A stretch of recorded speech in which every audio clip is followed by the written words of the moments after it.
नहीं, I am away from social media platform, Instagram, Facebook, Snapchat पे भी नहीं हूँ मैं किसी भी सोशल मीडिया प्लेटफॉर्म पे नहीं हूँ। पापा की परी नहीं हूँ, पापा की झांसी की रानी हूँ। इन फ्यूचर क्या प्लानिंग? सिविल सर्विसेज में जाना है मुझे एंड उसी के लिए मैं अभी सीयूईटी का एग्ज़ाम देने का सोच रही हूँ ताकि मेरे को सेंट्रल यूनिवर्सिटी मिल जाए और उसी के फिर आगे सिविल सर्विसेज यूपीएससी का। खुशी बहुत ज़्यादा हो रही है और मेहनत तो ऑब्वियसली करनी ही पड़ती है बिकॉज साइंस सब्जेक्ट है। वहाँ पे सब चीज़ें बहुत ज़्यादा प्रैक्टिकल होती हैं तो कॉन्सेप्चुअल चीज़ पे ध्यान देना पड़ता है।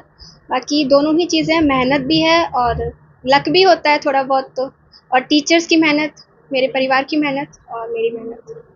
मतलब कोचिंग नहीं की, कोई ट्यूशन नहीं की, सेल्फ स्टडी पे ही फोकस रखा आपने, ठीक है? कितने घंटे और क्या-क्या टिप्स रहते थे कि हाँ, ये पढ़ना है, यहाँ टाइम वेस्ट नहीं करना, क्या करना है? मैंने कभी घंटों पे ध्यान नहीं दिया कि मैं इतने घंटे पढ़ूंगी आज। मैंने ये ध्यान दिया कि मेरे को आज इतना टॉपिक करना है, जैसे मैंने 10th में भी बोला था कि मेरा टारगेट है एक दिन में मेरे को इतना पढ़ना है। फिर रेगुलरली ऑन एवरेज 9 से 10 घंटे होता था, पर कभी कभी 5 से 4 घंटे भी हो जाता था, कभी कभी 12-13 घंटे भी हो जाता था, तो वो फिक्स नहीं था। और टिप्स वगैरह यही है कि हमारे साइंस के सारे सब्जेक्ट्स में कॉन्सेप्चुअल चीज़ें बहुत है, समझो अच्छे से तो चाहे कितना भी हार्ड क्वेश्चन हो आप उन्हें सॉल्व कर पाओगे। जैसे कि फिजिक्स का पेपर बहुत हार्ड था, कॉन्सेप्चुअल था, बट सही है, अगर आपके माइंड में सारी चीज़ें क्लियर है तो आप उन्हें अच्छे से कर सकते हो। नॉर्मल डे के अलावा जैसे एग्ज़ाम का टाइम था, उस वक़्त रूटीन चेंज होता था?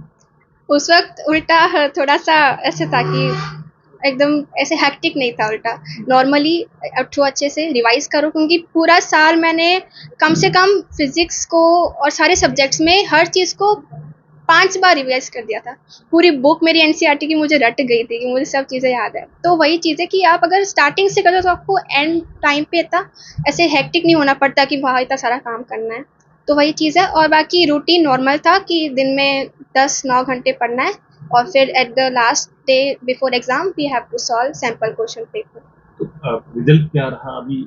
इसमें कितने-कितने मार्क्स हैं आपके? मेरे थैंकफुली जो मैं चाहती थी बायो में मेरे फुल मार्क्स आए। मेरे जो सर हैं वो, उनका ये बहुत ज़्यादा इच्छा थी कि कभी भी कोई फुल नहीं लेकर आया, तो मेरा था कि मैं उनको फुल मार्क्स दूँ बायो में। और केमिस्ट्री में भी दीक्षित सर ने बहुत अच्छा पढ़ाया, जिसकी वजह से मेरे उसमें भी फुल मार्क्स आए। और फिजिक्स का पेपर बहुत ज़्यादा हार्ड था, पर दिलीप सर की इतनी अच्छी टीचिंग स्किल्स के कारण मेरे 95 बने उसमें भी।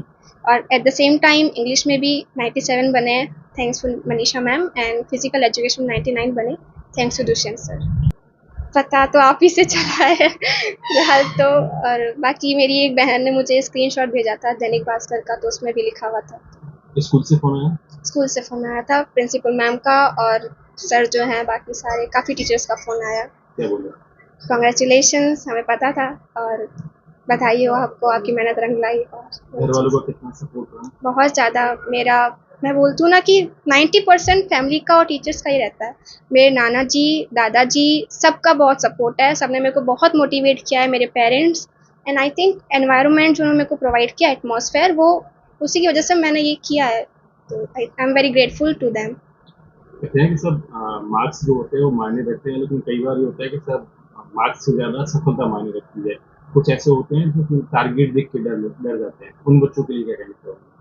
आप अपनी मेहनत पे ध्यान दो, क्योंकि किस्मत होती है। आप मार्क्स लेकर, कई बार ऐसा होता है कि सेट अलग आते हैं सीबीएसई में, तो आपका सेट भी हार्ड हो सकता है, तो आप किस्मत पे है, बट आप अपना 100% दो, ताकि एंड वक्त पे आपको ऐसा ना लगे कि मैंने अगर मेहनत की होती तो मेरे ज़्यादा अच्छे आते।